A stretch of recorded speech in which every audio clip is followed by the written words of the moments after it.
What is going on? As unbelievably, with an opening from the heavens themselves, a portal of light would open within the Pyramid of Power and shine down a truly divine light of energy onto the battlefield. Its target not at first clear before Kakarot! Soon concaving its appearance to now a powerful cylinder of light on the ground, all surrounding one central figure in particular, as waves of smoke and debris blow out in all directions in circular bellows.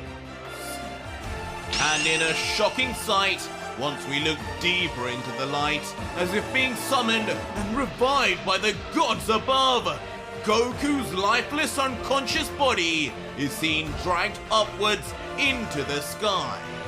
Could the angels be calling on one of their own to otherworld? It would seem almost like that. As one zoomed in on Goku's face, his eyes would remain closed, his body not moving at all as he reaches higher and higher into the sky. Until in a blink of an eye, Goku's body, as if moving on its own instinct, would flip back into an upright position. And with his next move, would then open his eyes quickly to reveal his seraphim eyes activated once more. But curiously, his black hair would now be standing up until...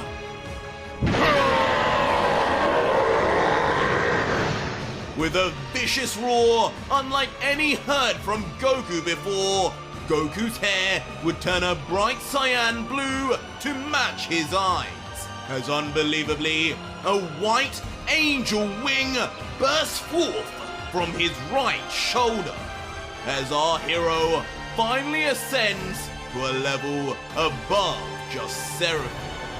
Now, most likely, even past Z. Unknowingly, in the huge expanse of the pyramid, another Saiyan warrior would be roaring also, and undergoing a series-altering transformation of his own.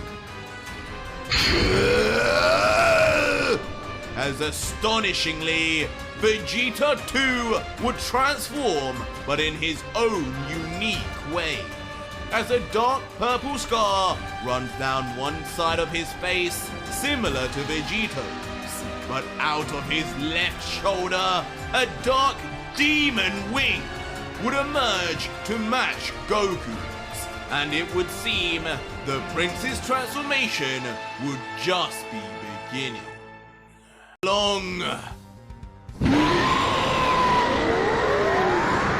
As in a demonic scream to the depths of hell, Vegeta continues his complete change, just as promised. And as his almost rocket-like aura begins to surround his entire body, shooting upwards, a number of strange, Hakaishin-like symbols in purple begin to appear on his torso. Until finally, standing now fully transformed, would be true Destruction Demon Vegeta.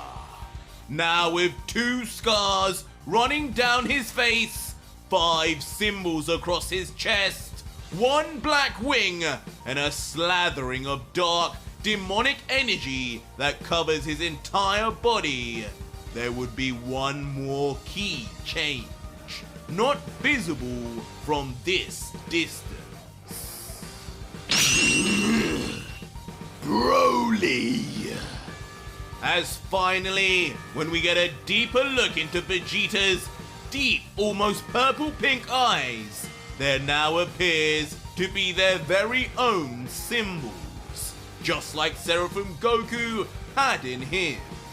It seems finally, after all these years, Vegeta has managed to close the gap once again, just as he said he would, and through both the power of Hakai and Lucid. What? What did he just do? Isn't that destruction energy I'm sensing? Those symbols! As Broly, in deep shock and paralysis from what just Vegeta's all-new presence would feel like, would begin to recognize the combination of powers Vegeta had now tapped into. Broly, calm down! Huh?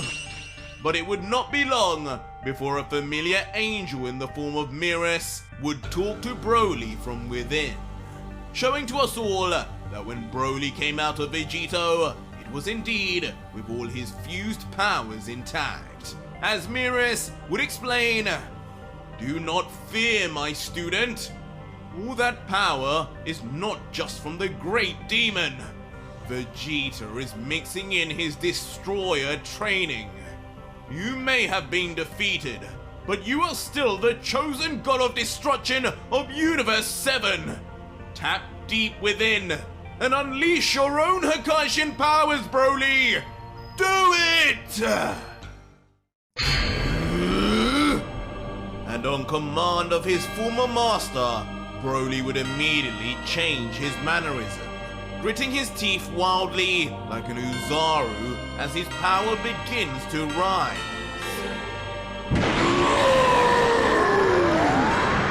And out of nowhere, showcasing his truly impressive potential and freak-like growth, Broly's eyes would suddenly go blank, but completely purple in color. As suddenly, on his chest too, 4 Hakaishin symbols, more recognizable to what Toppo had shown us before, then become completely visible on his bare chest too.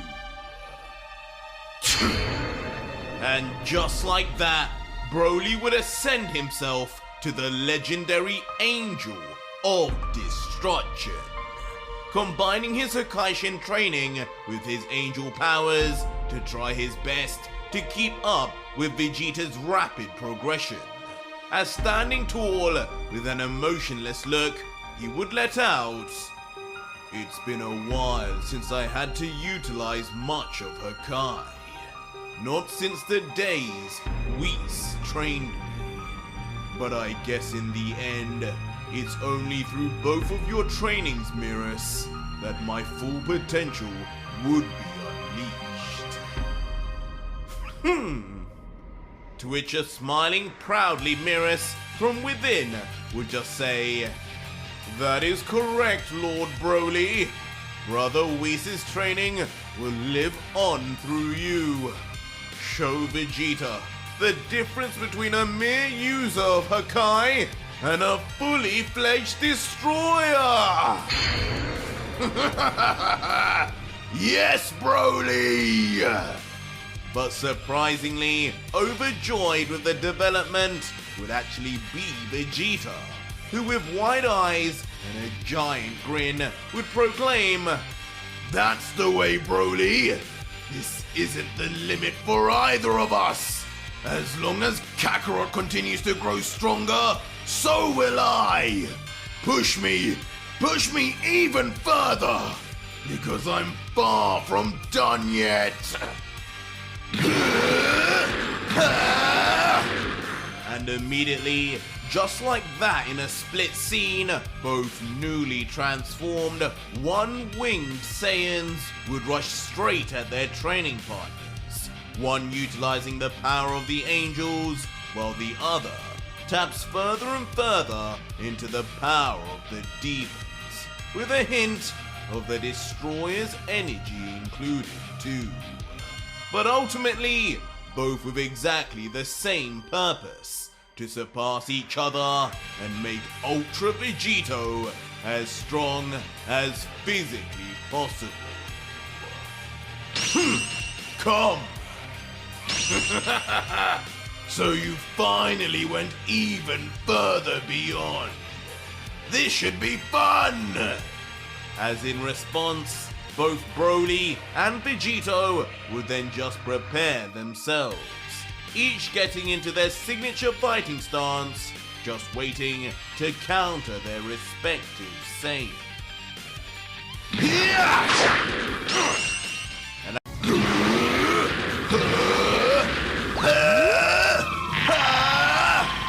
And so just like that, years would pass once more, as all four of the legendary warriors continue their battles in search of even greater power, each increasing exponentially, surviving on pure Saiyan battle lust alone, all the while ultimately benefiting the God Killer for one final almighty combination of power.